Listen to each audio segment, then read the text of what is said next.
this screen. Welcome to the adventure, Curse of Strahd! A dark and unforgiving land awaits you.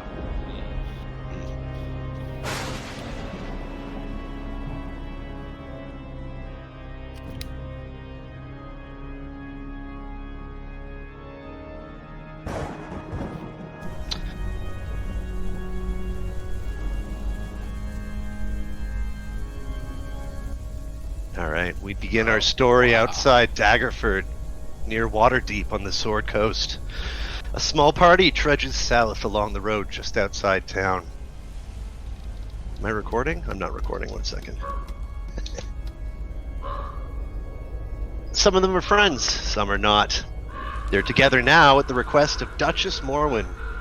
Having all come to Daggerford's defense on more than one occasion, you each count Lady Morwen as a friend or benefactor.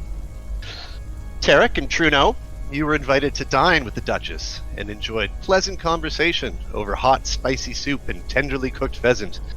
Dulcet, calming music accompanied the meal, making the whole experience simply exquisite. Preston and Ardent, however, you had a less privileged evening, as you were the ones preparing the meal and providing the entertainment, respectively. It wasn't until after the meal that you were asked to join in her presence, where Lady Morwen voiced her concern about a band of wayward travelers camped outside the town's walls. They seemed harmless at first, but Morwen has received reports that they've begun harassing townsfolk and other visitors as they come and go, demanding money and wine, and threatening to put hexes on anyone who doesn't pay up. Yesterday, the Duchess ordered several guards to scare away the mysterious visitors, but they couldn't get the job done. In fact, when the guards returned, they spoke sympathetically about the visitors. Morwen doesn't want an armed conflict, but she aims to send a stern message to the visitors, and asks you to deliver it on her behalf. "If they don't leave before dawn," she says, "I'll burn their wagons to the ground!" So here you are, the four of you walking along the road, a light rain just subsiding as you make your way towards what should be a very easy task. You hope to be back at the Daggerford Castle in time for dessert. So now's a good time for you guys to describe your characters, physical traits, equipment, but also, anything we could tell just by looking at them, like if it was a TV show and this is the first time the camera's on them. Anton, you want to go first? Yeah, sure. I could share player art, but I think I posted it in Slack, maybe. Whatever. How about this? Let's do this for now. Beauty. Cool. Perfect. Yeah, Tarek is a sort of a soft-spoken but gentlemanly person, if not all business, for the time that any of you have known him. He's dressed in scale, mail painted to look as if it's steel. So you can tell that he's like trying to represent, even when he maybe doesn't have the cash or resources. He doesn't carry a mace or a sword yet. Just a shield, and the only other weapon you can see him carrying is a dagger on his hip. He's dressed in crimson vestments of the Church of Tyr, and he's wearing an Inquisitor's badge. All right. Inquisitor from the Church of Tyr. Drummer? Can I introduce my guy like as if I'm like him? Can I? Yeah. Why don't we do you last, and then you can talk to the party if you want to do it as him. Cool. I do want to do it as him, yeah. Great. Fritz, Fridolin Trueno. I am the son of Aphrodite Trueno, the great and generous noble woman who is a leader off in... I should have my notes right in front of me because that would make this much better. Doesn't matter. For what you can see, when you can see me is what I was prompted for. I apologize. So Fritz, as you can see, well put together, soft-spoken as well, slower in his speech, carries himself with confidence. You can tell he knows what he's doing. He's wearing simple, plain clothing, well kept. You can see the glimmer in his hair. There's nothing in his beard. He takes great care of himself. He's out to prove something. You get that kind of sense just even from his stride. He's here. He means business, but at the same time, he likes to goof around a bit. Okay. What about Preston Oaks here? Yeah, you guys look at Preston. You can see that he's clearly a bookish type. He's dressed in what look like robes, blue and purple robes. Doesn't have any weapons on him of any kind, but is carrying a simple quarterstaff. But most notably, he's always seen carrying this book, spell book, you assume, but you haven't seen him actually cast anything. He seems to be like introverted and bury himself like, you know, in his kitchen. He's, you know, that he's for those that like have been to Lady, I forget her name already. Morwen. You've seen Preston around. You know that he's like the head chef, and you can see him carrying like cooking utensils, like in a small satchel that might also have like a few other books. He otherwise looks like a late 20s, like tallish guy, just like carrying his book and not looking threatening at all. Okay. And that's what you like assess from him. Strange collection of characters. So They're you're all bouncing quiet. along on the cart. Ardent speaks up. Ardent Orlick here, friends. I am Duchess Marwyn's premier court bard. I'd go as far as to say I'm her favorite person. I'm sure she'd agree. You see, friends, I'm known for being exceedingly charming and can usually get my way with the right words, a wink, and a smile. If my mastery of language fails me, I turn to music or dance. Years of training have made me highly adept with several instruments to a magical degree, and I shine in the spotlight pretty much any kind of performance, but I am most renowned for my abilities in dance. I may not be the strongest man here, but I can do backflips, somersaults, and handsprings like you wouldn't believe, and my sleight of hand skills will always come in handy.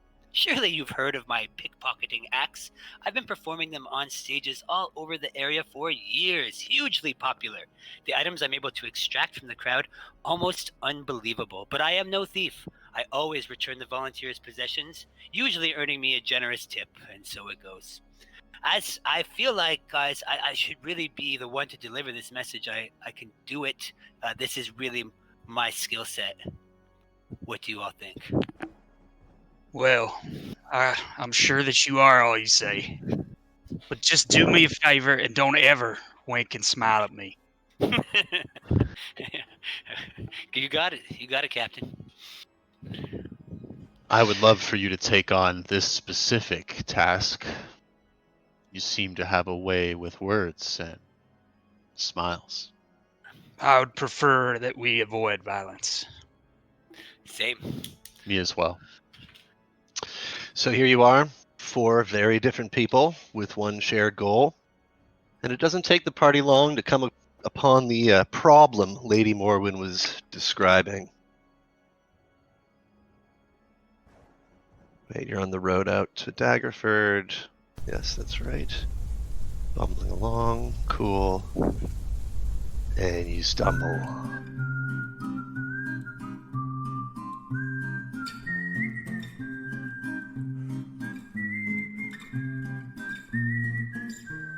Can I do something very quick? Go for it, yeah. Now, Arden, trust me for a moment. And I'm going to put my hand on your shoulder and cast guidance. Tyr will guide you. Be just, but deceptive if you have to. All right. Tarek finishes casting his prayers, his spell of guidance on you. The evening is growing dark, and you see a dozen men and women gathered around a crackling bonfire. The folk are in good spirits. A few of them sing and dance around the fire, while others find happiness in their flasks and wineskins. 3 barrel-topped wagons are parked at odd angles. Tied to a nearby tree, grazing, are half a dozen draft horses, wearing bright coats with bangles and tassels. The people look like this. Oh, they look fun. They do look fun. Right? Why are we here to like scare them off and threaten them? They look like they're having a good time. Let's We go should, find them. we should talk to them. Now, I can be intimidating in these situations, so I will stand just aside, but I'm here if you need me. I don't want these people to get spooked. Fair enough, Tarek. So, Are they like playing music and dancing and singing right now, or are they just chilling? they are. There's about a dozen of them total. They're mostly around the bonfire, and some of them are singing and dancing around the fire. The rest are chatting and just drinking deep from their wineskins. Gypsy folk, if I'm allowed to say that. Indeed. I would like Word. to go join them in the dance and just kind of break the ice that way. Make a performance check. Okay. First roll of the game. Make it a good one. Yeah, I'm gonna. And add a d4 to it for guidance. Oh yeah.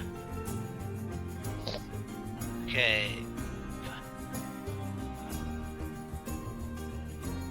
It's +5 on that, so 19, and then a d4. Huge. Yeah, you recognize the tune and you join in, kicking up your heels with grace and very light-footed scampering about. A huge cheer goes up from the crowd. They're delighted you've joined them. The music gets louder. They smile, they laugh, they greet you, and one of them hands you a wineskin. All right.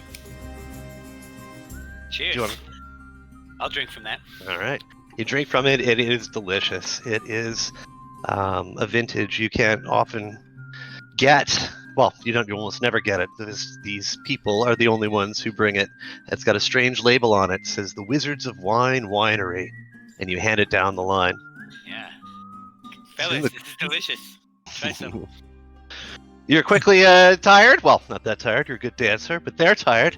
You all fall over, exhausted around the fire, and they smile. And an old man who seems to be the leader of the group is nearby. He stands up for his group, comes to see you, and waves the others towards the fire with a huge grin on his face. Welcome, friends. Welcome. Beckons you over. Fritz saunters over, nice long strides, shoulders up, back, and down, and very properly I sit myself cross-legged, standing up very straight. My, what fine clothes you have. My goodness, look at the strapping men. Oh, look at that one over there. He points right at you, Tarek. You must be adventurers. Are you? I walk over and say, I suppose you could call us that at the moment. I am out of my jurisdiction. But, Well, go ahead, please. what brings you our way then, sir? We have a matter. Perhaps my friend Ardent is the best one to tell you about it. Turns his attention to you, Arden. Well, friends. Arden, I'm Stanimir. Nice to meet you, Arden. And pleasure's mine, Scanamir. It looks like you guys are having a really fun time here. I enjoy your energy. Cheers! Cheers! Well, really what we're doing here is Lady Marwyn just was inquiring about your presence and what you were up to. Do you know her? The Duchess? He sighs a little bit and rolls his eyes and laughs. No, don't worry. We have no wish to make enemies of Lady Morwyn. Oh, good. Good. She also doesn't want any enemies. So is there any problem? There's no problems between you and the lady. Well, we have no problem with her. We're enjoying the beautiful night sky. Isn't it lovely? He looks up. It's beautiful. Has she ever had a problem with you? Have you ever had problems in the past? Have you had Wow. disagreements? We don't go inside the city. We like the outdoors here, and we wouldn't want to intrude, you know? Oh, I don't blame you. It's beautiful out here. I love it here. This is God's country. Here's country. Yeah. I'm glad to hear that there is no ill will between you and the lady. I'm sure it was just all a misunderstanding. Well, she did send her guards out here yesterday, telling us to leave and move on, saying we were harassing people. But they Okay. were lovely folk like yourself, and we convinced them no harm was being done. Well, excellent. So is anybody who is complaining then? Is there? It seems like everyone's happy in this scenario. Well, that's what this guy is saying to you. Yeah, I know. I'm here. Okay, cool. Well, yeah, no, everybody's happy. We're happy people. We spread happiness and good cheer. He passes back the wine to you. Well, Well, the problem with that. one. Oh, go ahead. I just whisper to him, like, while he's taking a swig out of the wine, and say, "We have to tell them she's threatening to burn their wagons down." I say it really quiet, and then I step back, take a look at Tarek. All right, I'm gonna take a fake swig of the wine this time, not a real deal one. I only need another And- performance check. Or no, sleight of hand, please. Sleight of hand, you say? All right, here we go.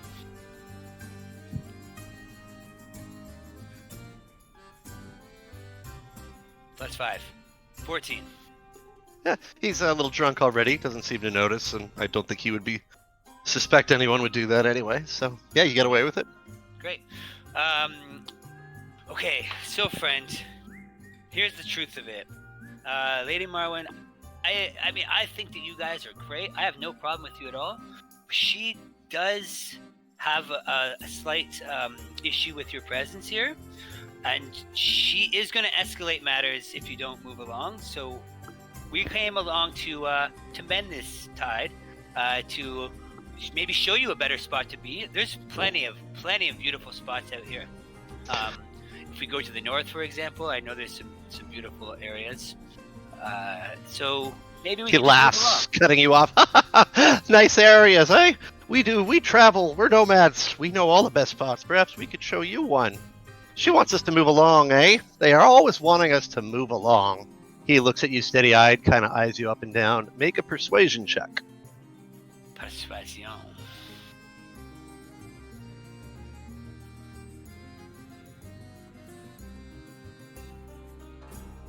I'm getting the idea that it's always +5 with these kind of things.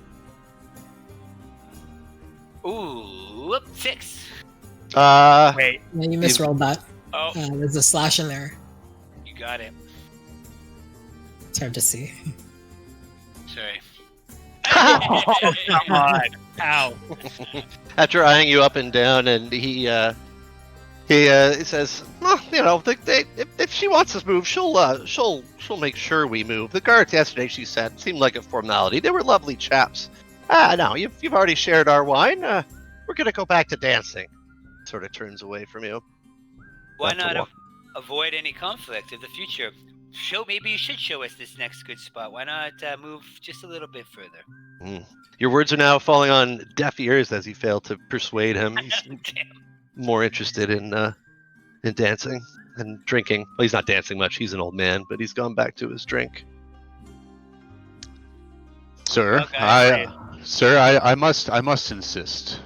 You know, my friend here has come. He caught word of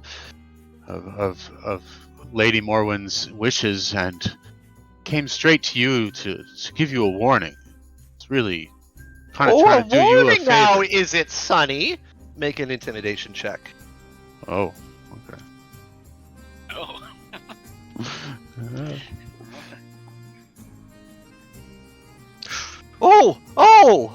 You loom over him, and there's a faint crackling of blue behind your eyes that he seems to pick up, and no one else does.